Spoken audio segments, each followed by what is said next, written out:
Welcome, class. So excited to have you join our Pastoring to Change the World class today. Today we're talking about pastoring through change and transition. One of the most important things we ever do as a pastor is to learn how to pastor ourselves through the many changes and transitions life and ministry brings. If you already know, but we've been in a big season of transition. Our daughter Anna and her family just moved to Austin. And of course, perhaps they're watching here, Bear and Jess moving to Mexico City. And we're setting out in a church launch of Heart for the World 2.0. And all kinds of things change. And if there's one thing we know, change is hard. Ecclesiastes 3:1 says, "There is a time for everything and a season for every activity under heaven." I think it's significant that the seasons they mention are both kind, the good and the really hard. There's a time to be born, a time to die, a time to embrace, a time to not embrace, a time to plant, a time to uproot. And learning how to embrace both seasons. I don't know about you, but embracing a time to be born sounds a lot better than a time to die. And yet, if you can't embrace the one of letting go, it keeps you from moving into the next season. Remember about marriage, right? It says you have to leave your father and mother. I don't know if you've ever known anybody who didn't really leave their home behind and how many problems that causes. Seneca says, every new beginning comes from some other ending. And I think the big idea today is learning what is called necessary endings is key to fantastic new beginnings and ending things the right way. Now, there's lots of reasons it's hard. One, it's emotional. Even if the change isn't that big a deal to some, it still affects us emotionally. One of the questions I asked to discuss today was to ask people, how did your family of origin handle change? Because whether you know it or not, you tend to carry that on.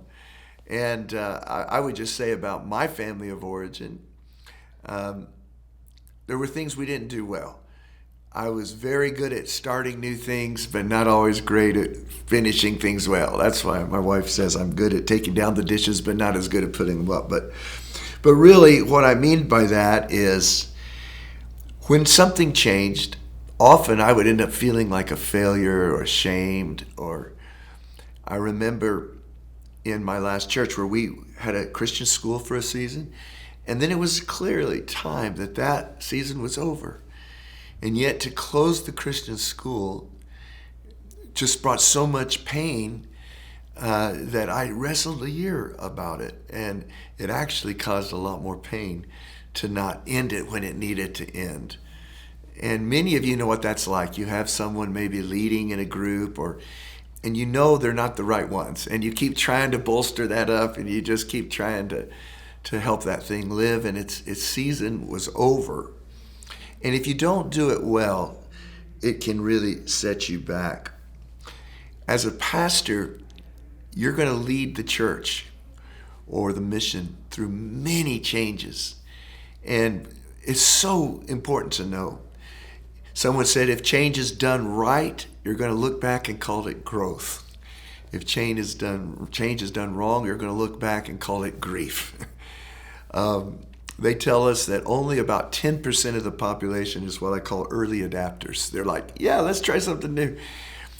About 20% are never adapters.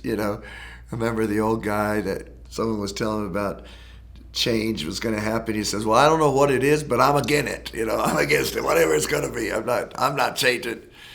And about 50% of the people are slow adapters, meaning if you go too fast, they can't process it. And because I'm a person who likes to start fast, I have often got ahead of the game. And I heard someone say one time, if you're a step ahead of your team, you're a leader. If you're 100 steps ahead, you're a martyr. They're going to start shooting you. I think the idea of that is you can leave people behind. And you forget sometimes, boy, you've been praying about this for a year. They're hearing it for the first time. And change always means you have to let go of something. And that something for some is incredibly hard. It's going to mean some friendships.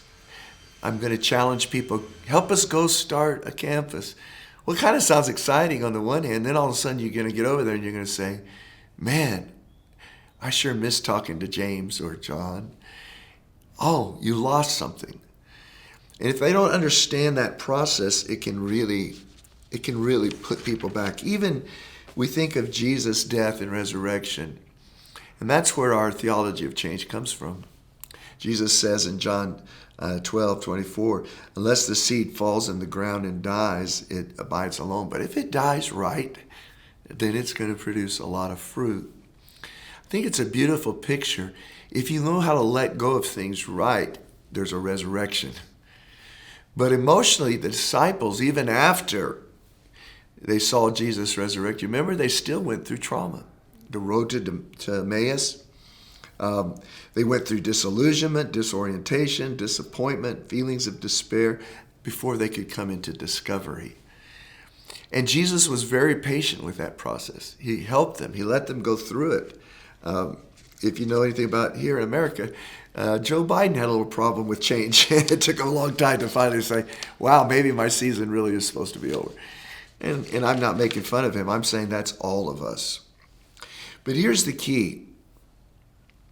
The more we learn how to embrace necessary endings, the more we can move into the new thing with faith, with victory. I love the verse that says, Isaiah 43:19, see, I am doing a new thing. Maybe you could tell everybody there you're with, God is doing a new thing. But you have to let go of the old thing to move into that new thing. There was a funny thing I read once. It said, the Dakota tribal wisdom. If you discover you're riding a dead horse, dismount. And I always like that because I've ridden a few dead horses and I just stayed on them, you know. I said, you can't be dead. I don't agree with you being dead. No, it is painful, but there is a time you just have to get off. You just have to move on. And I'll bet you all of us have something in that area of our life that we need to move on from. We're still beating ourselves up for it. It could be guilt. We could still go back. I mean, here I am 40 years later. Remember, my dad wanted me to take over the church for him, but I had already moved out into a new ministry. And a lot of times I'd start saying, oh man, I feel so bad, Dad, that I didn't stay. That disappointed you. Dale, get over it. That's too late. It's over, you know. But facing those things is an important process. 2 Corinthians 4:12 says, death must work in us that life might work through us. And processing and letting go of things is part of how Jesus does something new. He brings new life into that. I think John the Baptist is a great example of someone who embraced change well. You remember at first he's the man, you know, and everybody's coming to get baptized. Then Jesus shows up and he recognizes Jesus. And then all the people are going to Jesus, and some of his disciples are threatened. They're saying, John, the one that you baptized, man, everyone's following them. Hardly anybody's coming to our gig anymore. And they expected John to pull back and say, oh man, you know, whatever. And John says, oh, no, bless that. He must increase, I must decrease. Can you imagine if John decided, I'm going to compete with Jesus? And how sad that would have been. But John is an example of a person who embraced the change, and God honored him for it. Again, I remember with my parents when they retired, but my mom really came to me and she said, you know, Dale, you know, we learned for 40 years how to increase. God says, now I want to teach you how to decrease. We're going to spend the rest of our lives praying for our kids and holding you guys up. That was so incredible because I can tell you our mission took off, but it meant they had to be willing to change roles. One of the important things I learned about this is change is coming. There's no use living in denial. But if you prepare for it the right way, the change will be a lot better and you won't lose as much in the process. You know, you're going to have great ministries in your church, and they're going to reach an expiration date. How many know in grocery stores, there's a date, you just got to take it off. I don't want to throw that old macaroni away or that rice. Well, it's got worms. Yeah, but I can fight the worms. No, you got to just say, it's done. And you know, we had a great harvest party thing, and then there was a time that was over. And you have to know, how do you say, when to hold them, when to fold them. When I left the last church I was in, the change process, I've learned a lot I could have done better. And part of it was I did not prepare the church over there. In fact, 20 years later, I went to visit the Vineyard Church in El Paso. And I had a lady who came up. She had been one of my faithful prayers. She just grabbed me. She said, "Why did you leave us?" 20 years later. Well, I didn't prepare them well for it. One of the things I didn't do well was Sharon and I didn't quit and turn over enough responsibility before we left. So much depended on us that when we left, there was too big of a vacuum. Had I done it over, I'd say, no, we got to take time and delegate. I've actually tried to work and begin to plan whenever it is that I'm supposed to have a successor to this church. I'm trying to think of a 4-year plan. Back then I thought of a 1-year plan. No, I think it'll take 4 years. And I want to start preparing even now. I'm thinking about it. Why? Because why delay the life that could flow by preparing well if instead of just kind of leaving things handling. And I do find that our human nature tends to want to live in denial. I just pretend like it's not going to change. My kids aren't going to leave the nest. Or I'm never going to die. Yes, I'm going to die. And it's okay. I can't believe how many Christians don't have a will prepared and so forth and so on. And they say, well, it's by faith. No, it's not faith. It's fear. That's really what that is. Because faith says, I'm okay. There's a season. I have found that if churches don't define their season, they often end up going into a time of wasted time. They just kind of fizzle, they struggle. I don't know how many churches I've heard of closing their door, but actually the church really ends 10 years before, but they have enough money saved to keep the doors open, and it just dies a slow death versus, hey, how is this supposed to start again? Well, how do we lead through change? Number one, I believe you begin by teaching people to have a biblical view of change, to see it not as evil, but as a part of God's plan to create new beginnings. You begin by realizing things that never change. Hebrews 13:8, Jesus Christ the same yesterday, today, and forever. Hallelujah. Yeah, you're never going to have to change. Jesus is never going to change. His peace is the same. He was with you, and I love how he says it over in the Great Commission, and I will be with you until the end. So the most important things never change in your life, and that gives you a foundation if you really know it. But at the same time, everything on the external needs to change. In John 15, he says, every branch that bears fruit is pruned. In my mind, I would think, every branch that's not bearing fruit is pruned. No, it says every branch that is bearing fruit. In the middle where things are going great, God's pruning something.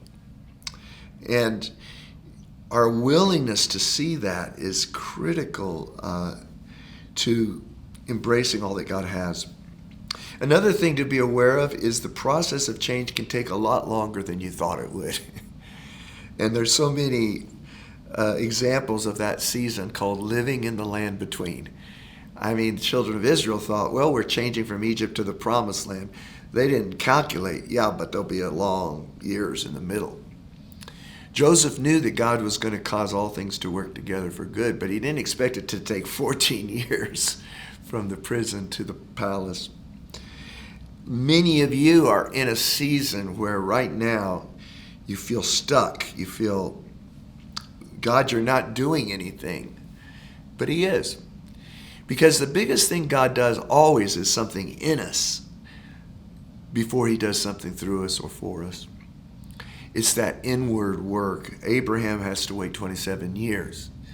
And I don't know if it's prophetic, but Heart for the World has been 27 years now. And yet we believe God's birthing something. And all of that time, God was doing something huge in Abraham and Sarah's heart and life. And so we need to encourage people that are in that season of the land in between. God hasn't forgotten you. God's increasing you on the inside so you'll be ready for what he does on the outside. Don't make the terrible mistake of trying to force something to happen. Don't do like Moses, go kill an Egyptian. No, wait till God gives you instructions. I see people get impatient and launch off into something and end up having an Ishmael. Secondly, when you lead an organization, the larger it gets, as they say, the longer it takes to turn the ship around. If you're a ministry of 3 or 4 people, you can change every month. But boy, if you're a ministry of 1,000, you have to go much slower to make sure that the vision gets all the way down to the furthest parts of your team. My friend Gerald Brooks has a very large ministry. He plans change a year in advance. If you want to make an appointment with Gerald, you have to do it a year in advance. He has to plan everything a year out so that everything keeps moving and all of the gears can line up and get in order. So just be aware. Change is not the speed of the leader. Change is the speed of the people who are following the leader.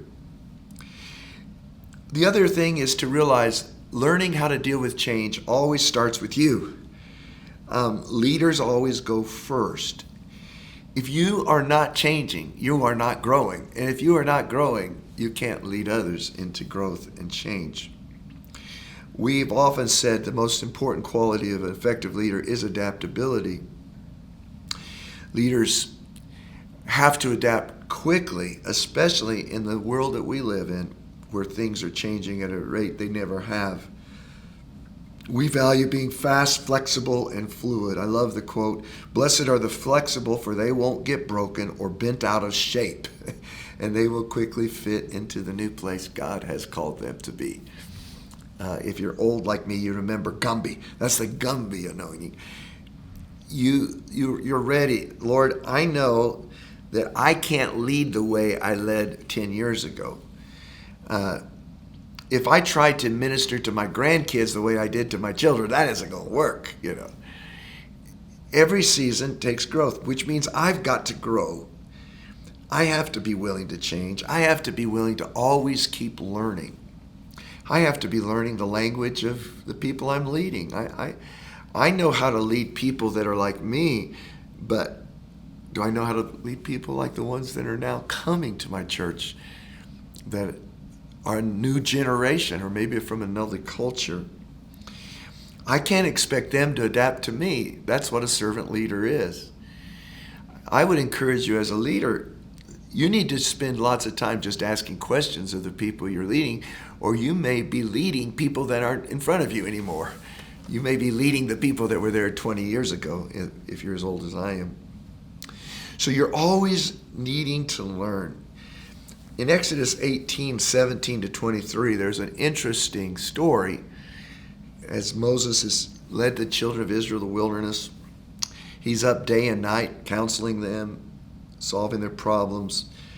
And his father-in-law, Jethro, comes. You remember the story. And Jethro says, "Moses, what you're doing is not good." And Moses could say, what's you talking about, man? You haven't done nothing. Look at me. I've led 3 million people. He could have got all proud and said, "Look all that I've accomplished." But he didn't. He was incredibly humble. He said, Well, tell me more. And he says, the way you're leading, you're going to wear yourself out and the people, And then he talks about you need to have leaders of 1,000 and 150 and 10. You need to now lead through those people and make a radical change. And what's remarkable is that Moses did it and brought those changes to pass, and immediately things got better. Not only for him, but most important for the future generation. What if he had died without doing it? Then those leaders over, Dan and all the different tribes, they wouldn't have been ready to lead when Joshua came on the scene.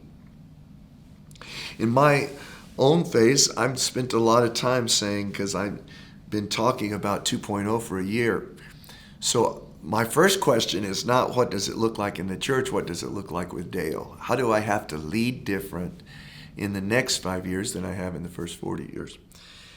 Boy, I'm working hard on that, and I am in a learning curve, and I'm struggling, but I'm learning. At least I know. For example, I must minister through people more than just to people. I must diligently discipline myself to plan much further ahead. I used to plan weeks ahead. Now I've got to plan months. Soon I'll need to plan years ahead.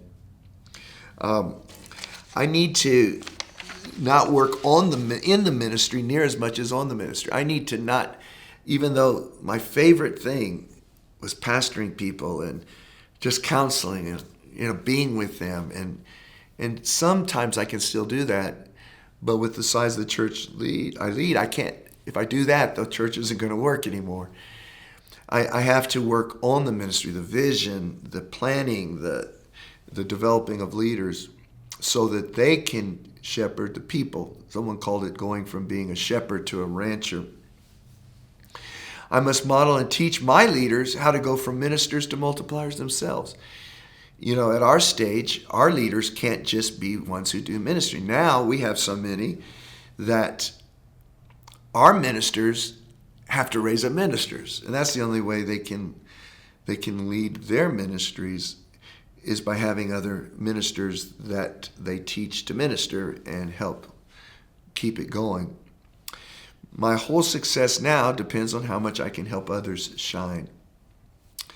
So how does this process of learning and adjusting and being a new wineskin happen? People are fond of saying you can't teach old dogs new tricks.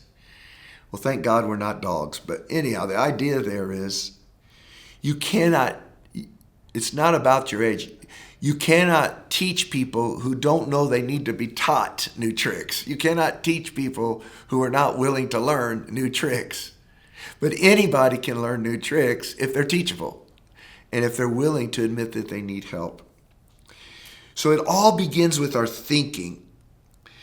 We have to change the way we think. Steve Backlund says, teach people, don't believe everything you think, because most of what you think isn't even true anymore. So what do you have to do? You have to say, is that the right way to think? I need some new thoughts. How am I thinking wrong?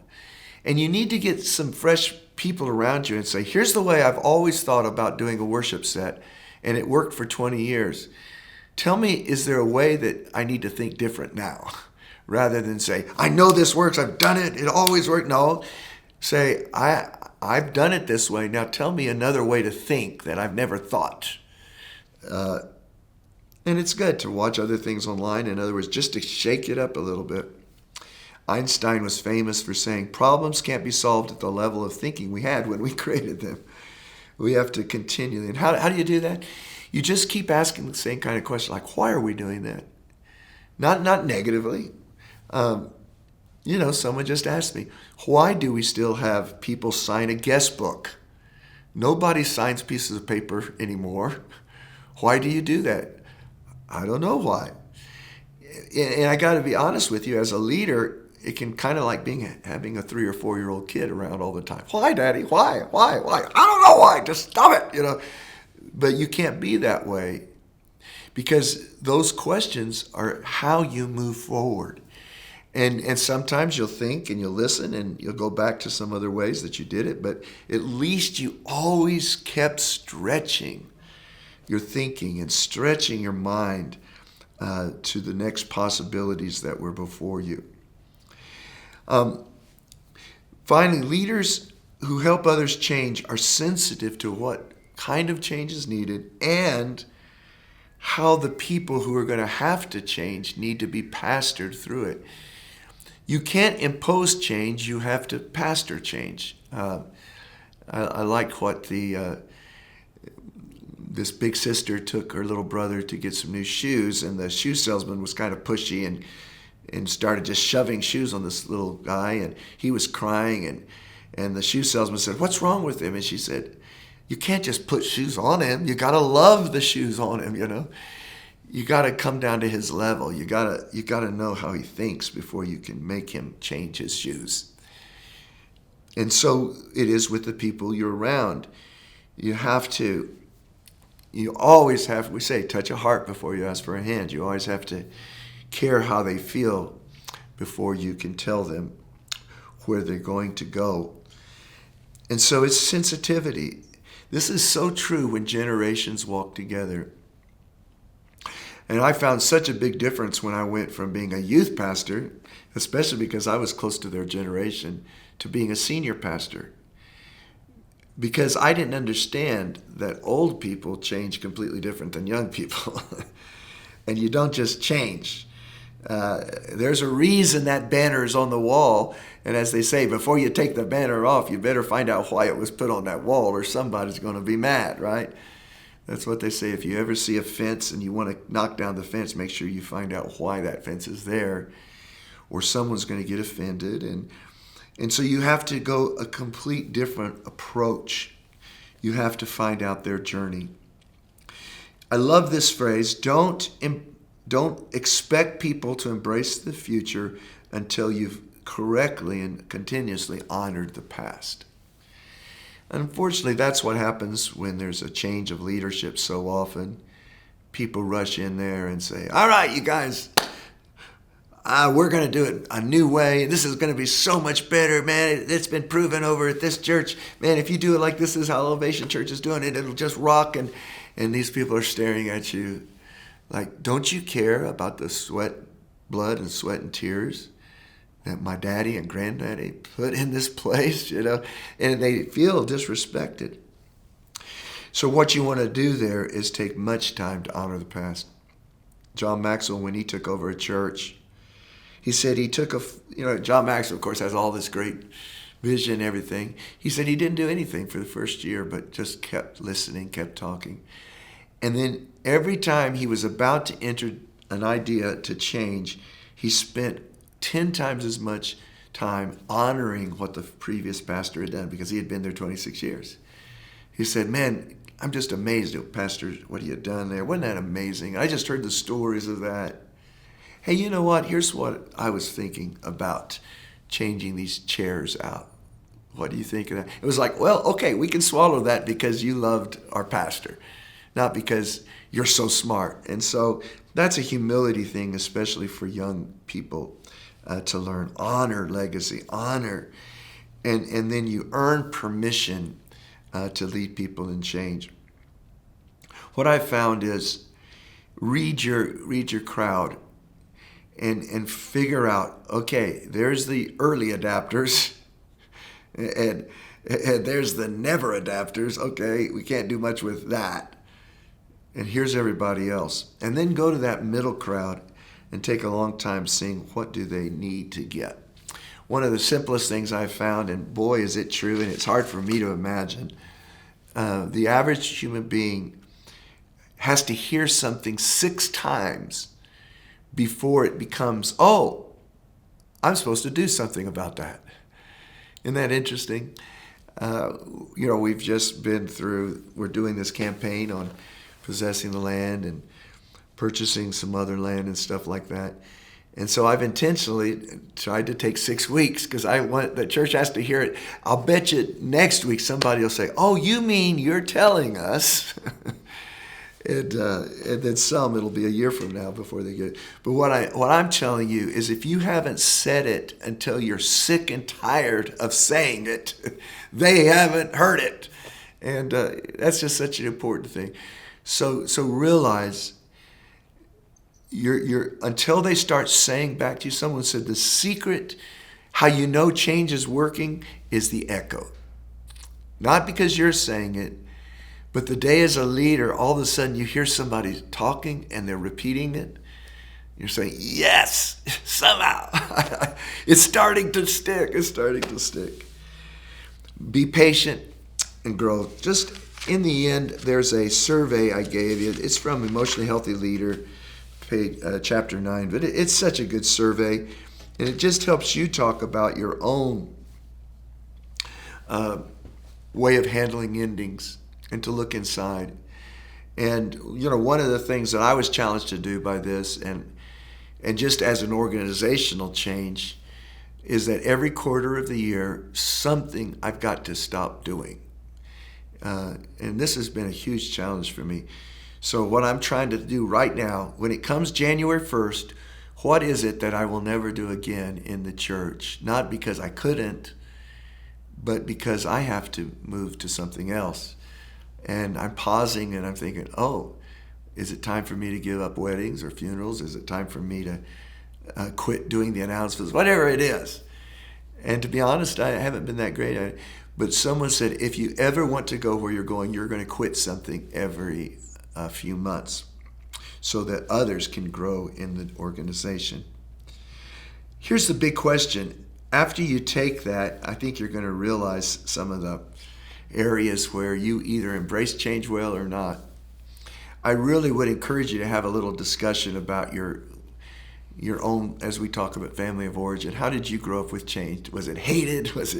How was it? Because that's probably still affecting you. But here's a question. What are 2 or 3 of the most important areas where you believe God wants you to embrace necessary change so that you can take the next step towards what God has for your future? And then secondly, what's the biggest obstacle that you have to face and be honest about inside of you that keeps you from necessary endings? Are you too much of a people pleaser? Are you do you take a false sense of failure? Are you a control freak? I've had to confess that many times. And then just talk to others about how you would like to grow to that next level. Lord, bless our discussion now. In Jesus' name, amen.